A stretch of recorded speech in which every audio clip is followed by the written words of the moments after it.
이 문제 해결하는 방법에 대해서 다양하게 알면 알수록 인생이 약간 재밌어지고 좀 컬러풀해지더라고요.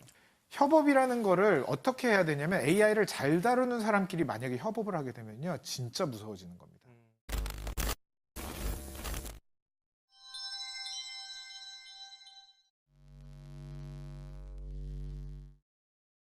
안녕하세요. 지식 전파사 오원입니다. 안녕하세요. 로지킴입니다. 빠르게 변하는 AI 시대, 우리는 과연 어떻게 대비해야 할까요?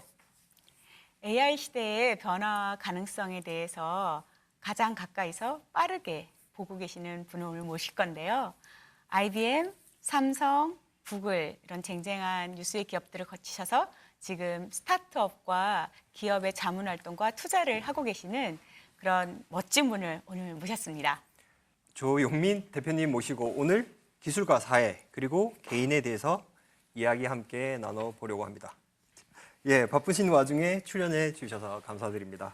네. 먼저 구독자분들 위해서 자기 소개 및 그리고 어떤 일에 지금 집중하고 계시는지 말씀 좀 부탁드립니다. 안녕하세요. 저는 조용민이라고 하고요. 저는 산타모니카 그리고 우리 논현동에서 스타트업 딥테크 쪽 투자를 주로 하나 저희 펀드 대부분 이제 상장사나 뭐 이런 쪽도 많이 채권 뭐 이런 투자도 많이 합니다. 근데 손이 제일 많이 가는 건 이제 스타트업 투자 부분이고요. AI 쪽 딥테크 많이 좀 중점적으로 보고 있습니다. 그래서 불러주셔서 너무 감사하고 한국에 있는 동안에 이렇게 여러 가지 경험을 하게 되는 것 같은데 오늘이 제일 재밌을 것 같습니다. 두 분이 평소에 뵙는 거랑 굉장히 다른 톤으로 얘기를 하셔서 너무너무 재밌게 보고 있습니다. 네. 다양한 경험들과 훌륭한 성과들을 많이 이루시면서 어떤 생각을 가지고 그렇게 또 신념이라든가 어떤 생각 그런 거 있으신지. 저는 되게 굉장히 자연스러운 의사결정들을 해온 것 같거든요. 제가 뭐 이직을 뭐 4번 했다. 그래서 산업이 조금 어떻게 보면 다양하다. 물론 테크 범주 안에 있었지만 그냥 문제를 조금 더 어떻게 하면 조금 더 효율적으로 해결할까? 아니면 요 문제보다 조금 더 큰 문제를 해결을 하려면 어떻게 해야 될까 하면서 의사결정을 하게 되니까 이직을 하게 되더라고요. 그리고 이직을 하다가 왜 저 기업은 데이터 열심히 분석해서 설명을 드렸는데도 왜 말씀을 안 들어주지 했더니 많은 기업들이 제 얘기보다도 투자자 얘기를 더 많이 듣더라고요. 그래서 그럼 투자랑 기술이랑 합쳐진 그런 펀드를 만들어서 하면은 좋지 않을까. 그럼 더 말씀을 잘 들어주지 않을까 해가지고 지금 여기까지 온 것 같아요. 그런 분들도 계십니다. 커리어 트랙을 해서 연봉을 높이기 위해서 그렇게 가시는 분들도 있어요. 네네. 근데 저는 매번 연봉이 깎이면서 이동했거든요. 네네.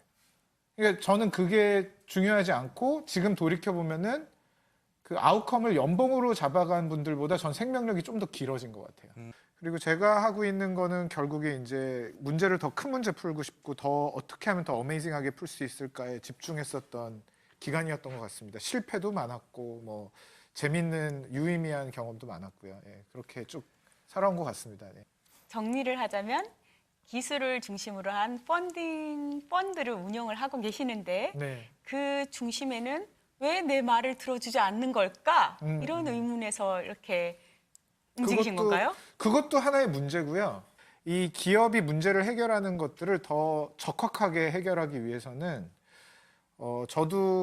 저를 진화시켜야 그런 문제에 조금 더 창의적인 솔루션을 드릴 수 있지 않을까 하는 그런 그 펀더멘탈, 본질적인 고민이 있었던 것 같아요. 그거에 맞춰서 고민을 해결하다 보니까 여기까지 온 것 같아요.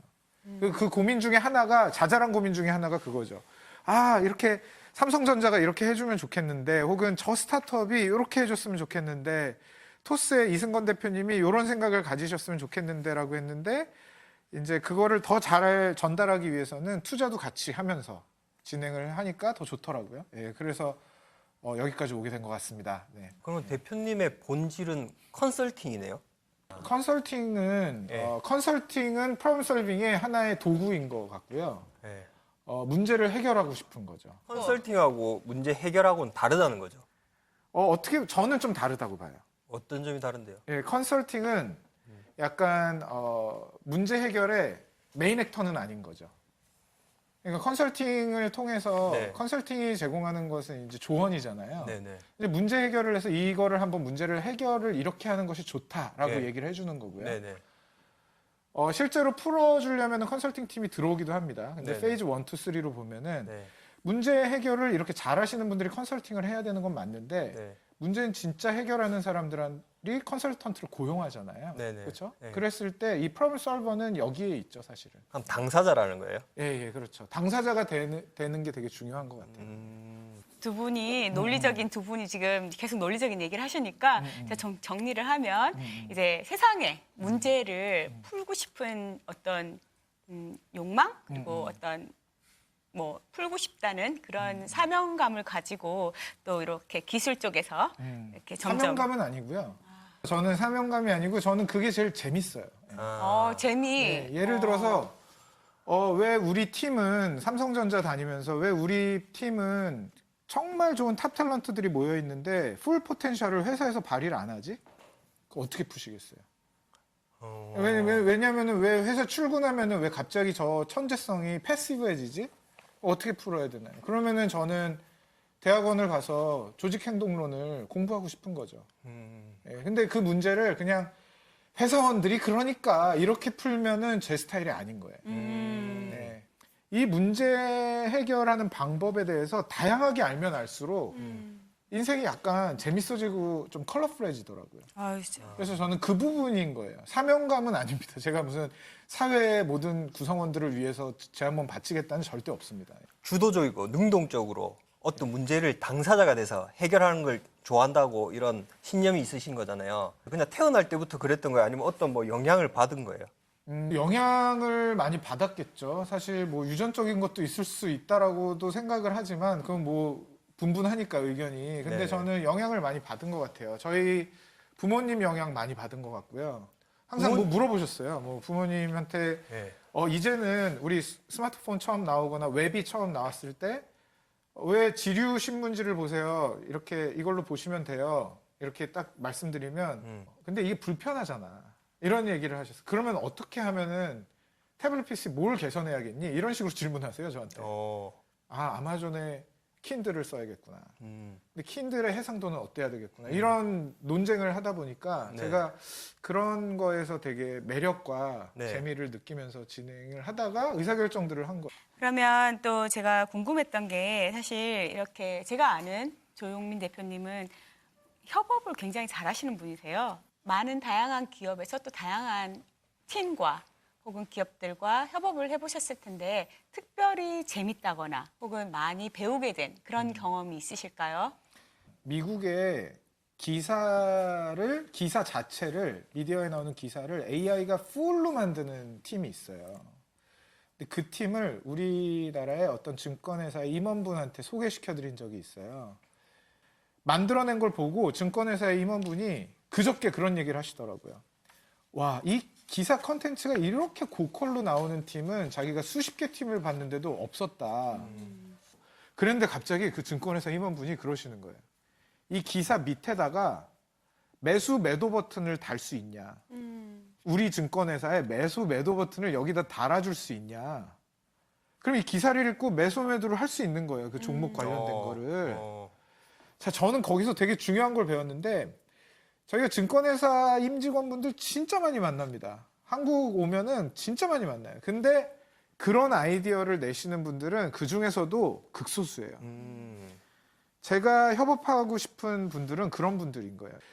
그 업의 본질을 깨닫고 그것을 다른 이종의 무언가랑 연결할 수 있을 정도의 해박함과 이런 것들을 갖고 있는 그 바운더리 없이 넘나들 수 있을 정도의 업의 도메인 엑스퍼티즈, 업의 어떤 전문성이 진짜 제가 인정하는 전문성인 것 같아요. 저도 그게 잘 안 돼서 되게 배우고 싶거든요. 그런 분들한테 배우려면 제가 경계가 없어야 되죠. 협업은 사실은 되게 이기적이고 똑똑한 사람들이 잘하지 않나 생각을 해요. 어떤 면에서요? 왜냐하면 궁금한 포인트. 진짜 똑똑하고 진짜 이기적이면 문제를 해결하려면 협업 없이 안 되거든요. 자세히 생각해 보면. 물론 혼자 그 일을 끝내면 되게 좋죠. 근데 AI랑도 협업을 해야 되거나 아니면 팀 플레이를 해야 되거나 그러면은 되게 진짜 극도로 자기가 잘 돼야 되는 이기적인 사람일수록 음. 이타적이어야 됨을 깨달아 버리는 것 같아요. 그래서 협업을 많이 하게 되는 것 같고요. AI 시대에도 이런 협업이 과연 유효할까요? 물론 이제 AI와의 협업은 당연한 거겠지만 제가 말씀드린 협업은 인간과의 협업 그걸 말씀드리는 건데 이러한 부분에 있어서는 어떻게 생각하고 계시는지요? 이렇게 기업의 사례로 말씀드리면은 이 AI가 AI 어시스티드 컴퍼니가 될 거냐 그거를 저항할 수는 없습니다. 지금 많은 분들이 우리나라에 이제 계신 분들께서 많은 평을 하시는데요. 우리나라에 제가 존경하는 노정석 님이라든지 신진우 교수님이라든지 아니면은 뭐 허준호 대표님이라든지 이런 분들 진짜 탑티어. 그러니까 미국에서 와도 진짜 존경할 수밖에 없다. 하시는 분들을 그분들 얘기를 잘 들어야 되는데요.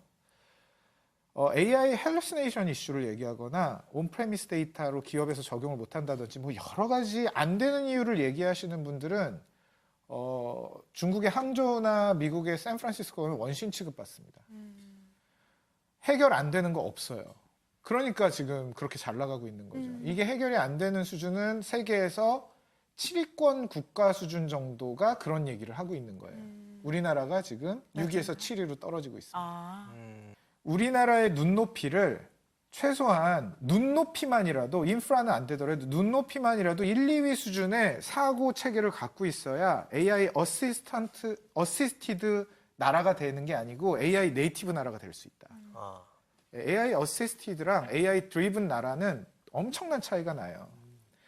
그러면은 다시 협업으로 돌아가면 지금 우리가 지금 협업해야 되는 거는 AI 때문에 일자리를 잃는 수준의 대화에서 머물면 안 되고요. AI가 일자리를 뺏는 게 아니거든요.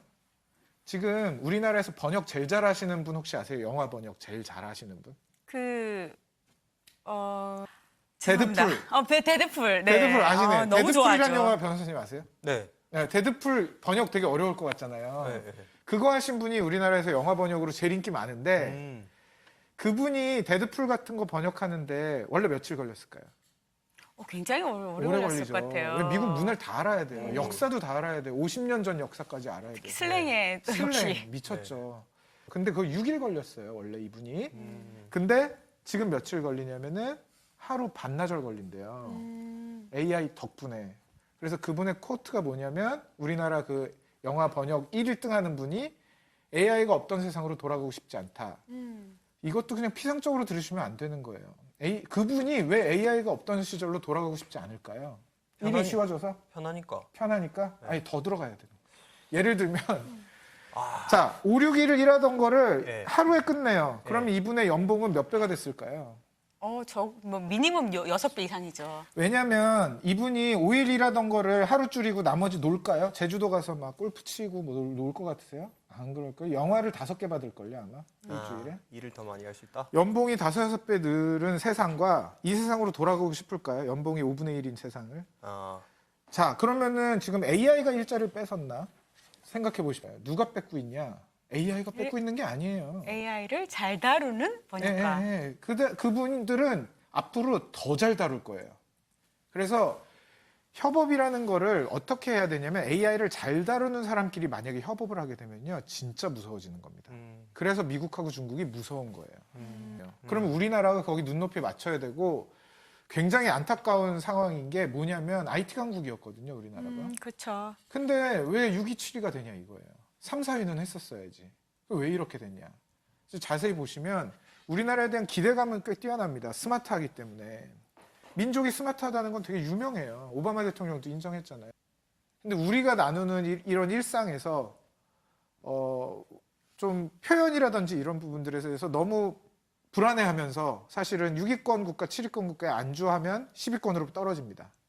그래서 우리가 조금 더 문제 해결에 집중하는 예전에 우리 진짜 잘했거든요. 막 스타트업 창업가들이 막 엄청 창궐하고 창궐이란 표현보다 더 좋은 게 뭐죠? 아무튼 막 나오고 창궐은 네거티브인데 아무튼 뭐 좋은 창궐. 거. 예. 그런 시절에 우리의 어떤 엔터프레너십은 창업가만 있는 게 아니거든요. 그쵸. 변호사님도 갖고 계시고 의원님도 제가 존경하거든요. 그런 새로운 생각들 그런 것들이 되는 빨리 그런 분들끼리 협업하는 커뮤니티가 됐으면 좋겠습니다.